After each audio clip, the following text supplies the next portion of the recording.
It was in 1919 that J. Edgar Hoover, then a young lawyer in the Justice Department, wrote the department's first legal study on the newly formed Communist Party.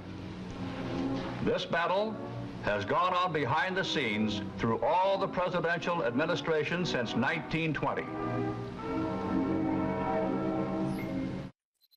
M. Stanton Evans is an American historian and author of Blacklisted by History, the untold story of Senator Joe McCarthy and his fight against America's enemies. There had been a period in which the government was intensely anti-communist because of the Hitler-Stalin Pact, which was signed in August of 1939 and lasted for 22 months. It was broken in June of 41. After the Hitler-Stalin Pact was violated, U.S. officials began an outreach program to individuals associated with the Communist Party. It was almost like an affirmative action program for communists. And the mindset was almost, and sort of sarcastic treatment, but very true, we don't have enough communists in the government. We need to go get some more communists in here, and they did. Throughout the 1930s and 40s, communists infiltrated the government, including the Treasury Department, the State Department, the Office of War Information, and the Office of Strategic Services, the forerunner of the CIA. Some in government were actively promoting outreach to an enemy turned ally. Others remained cautious. Diana West is a syndicated columnist and author of the forthcoming book, American Betrayal: The Secret Assault on Our Nation's Character. It was a fascinating period to look at from the perspective of our past decade now.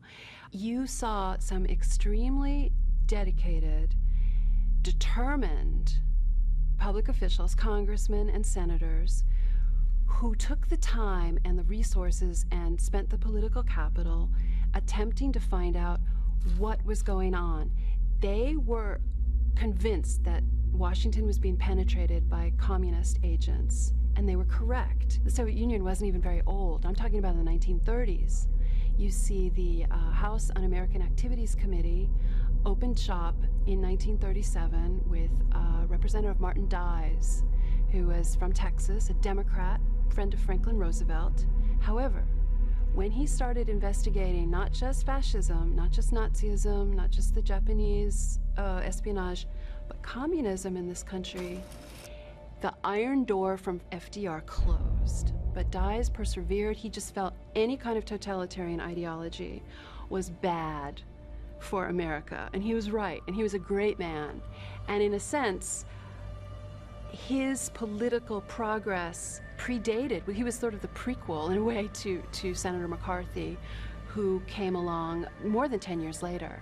You are, of course, one of the most controversial figures we've had in the Senate in a long time. And you have the distinction of having coined a new word for the dictionary, namely McCarthyism. Now, how do you define McCarthyism, say? Mr. Huey, I didn't coin the phrase. The Daily Worker originated the phrase. That was the first paper that used it. It's their phrase. We let them define it. I have become convinced that Joseph McCarthy is clearly the most maligned individual in our history.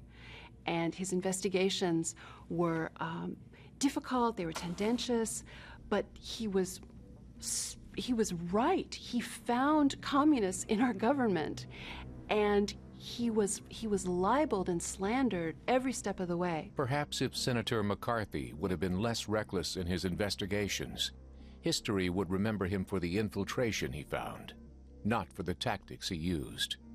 Have you no sense of decency, sir? At long last, have you left no sense of decency?